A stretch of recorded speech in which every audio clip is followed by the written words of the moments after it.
Dieu des esprits des prophètes est là. Donc, le 21 octobre 2024, je parlais on a pris le passage dans la Bible, dans Jérémie 31, où on parle des raisins verts. Les parents ont mangé des raisins verts et les dents des enfants étaient agacées.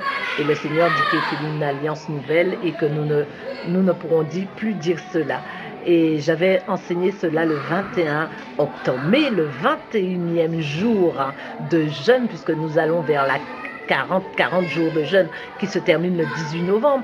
Le 21e jour de jeûne, donc il y a 2 jours de cela, le Seigneur me dit, tu n'as pas été en profondeur, revois ce que je t'ai montré. Et je revois, mais je dis, mais qu'est-ce que je dois revoir? Les raisins verts, c'est des raisins qui ne sont pas mûrs. Non. Finalement, je comprends, que, Seigneur, gloire à Dieu, merci Seigneur pour ta révélation. Donc tu peux dire merci Seigneur pour ta révélation. Le Seigneur me montre les raisins verts. Il y a des raisins verts, il y a des raisins rouges, il y a des raisins noirs. Mais qu'est-ce qu'un raisin vert? Un raisin vert, il a en lui quelque chose qui transmet. Il transmet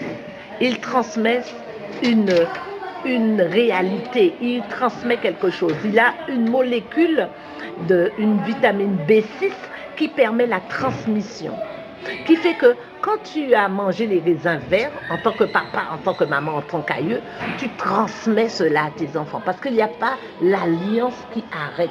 Il n'y a pas l'alliance de Christ qui arrête cela. Et tes enfants vivent la même chose, sinon pire que ce que tu as vécu, tes filles et tes fils aussi. Et donc le raisin rouge, le raisin noir, au contraire, lui, il anéantit. Allez-y chercher, allez-y vous renseigner. Il anéantit des choses qui sont là-dedans, il rend la chose parfaite.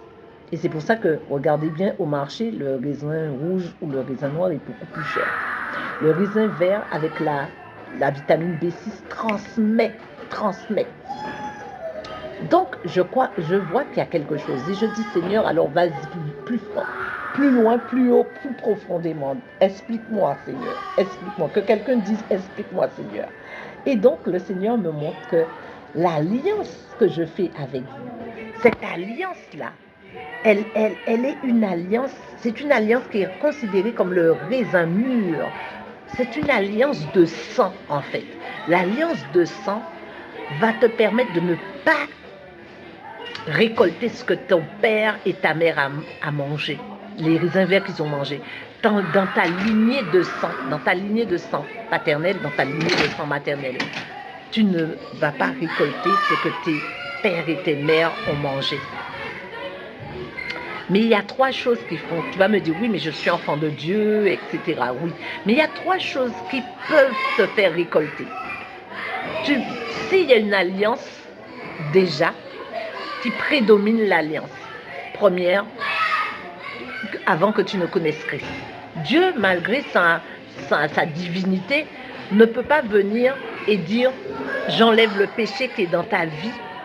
J'enlève le péché qui est dans ta vie parce que moi je suis Monsieur Dieu. Non, il y a des choses à faire. Il y a du sang qui doit couler. Le sang, c'est le sang de Christ qui doit couler.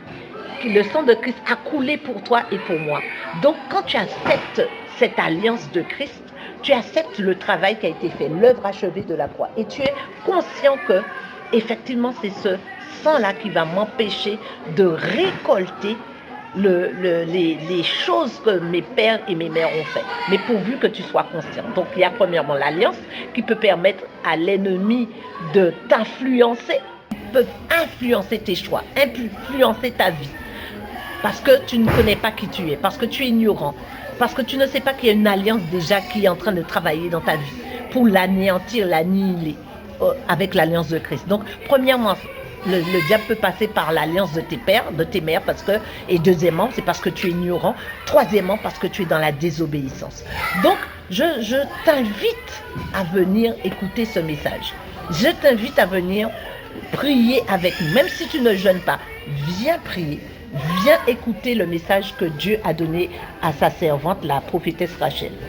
Et que tu sois édifié, que tu sois vraiment heureux d'entendre cela et que ta vie puisse prendre une nouvelle direction plutôt. Soyez bénis, à bientôt.